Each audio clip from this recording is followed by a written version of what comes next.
If you want to make a presentation in LibreOffice Impress, you're in the right place. In this video, I'll walk you through the full process step by step, from opening the program to creating your first slides and saving your work properly. This is perfect for students, teachers, office users, and anyone who wants to build a clean presentation without paying for expensive software. And before we begin, if this tutorial helps you out, make sure to hit the like button and subscribe for more easy software guides like this. Alright, let's get started. First, open LibreOffice on your computer. If you have it installed already, you can find it from your Start menu, Desktop shortcut, or Applications folder depending on your device. Once LibreOffice opens, look at the left side under the Create section. You'll see different options, and the one you want is Impress Presentation. Click that to start a new presentation file. After that, LibreOffice may ask you to choose a template.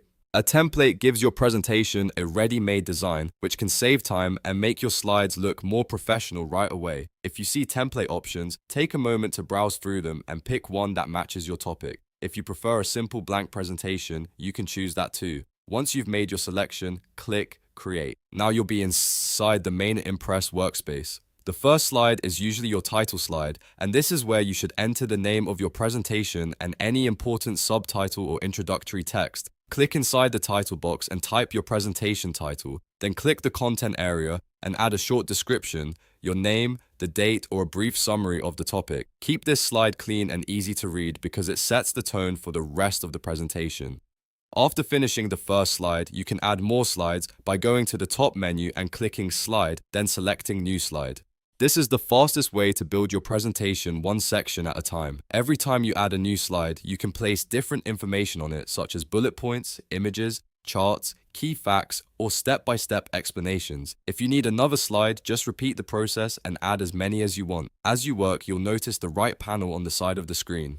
This panel is very useful because it lets you quickly change the layout and design of your slides. If you want a title and content layout, a two-column layout, or a different visual style, you can choose it from here without rebuilding the slide from scratch. This makes editing much easier and helps you customize the presentation to fit your content.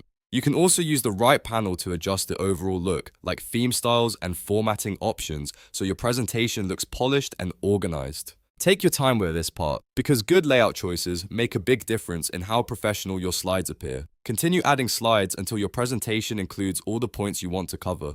For a strong presentation, try to keep each slide focused on one main idea.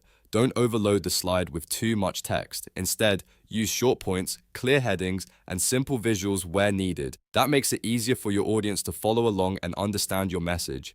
Once you're happy with your presentation, it's important to save your work. Click File in the top menu, then click Save. If this is your first time saving the file, LibreOffice may ask you to choose a location and a file name. Pick a folder where you can find it easily later, give it a clear name, and save it in the default presentation format so you can open and edit it again whenever you need. And that's it. You've now learned how to make a presentation in LibreOffice Impress. You opened the app, started a new Impress file, chose a template, added your title slide, created new slides, adjusted the design, and saved everything properly. From here, you can keep adding content anytime and build your presentation exactly the way you want. If this tutorial helped you, please hit like, subscribe, and turn on notifications for more simple step-by-step software videos. Thanks for watching, and I'll see you in the next one.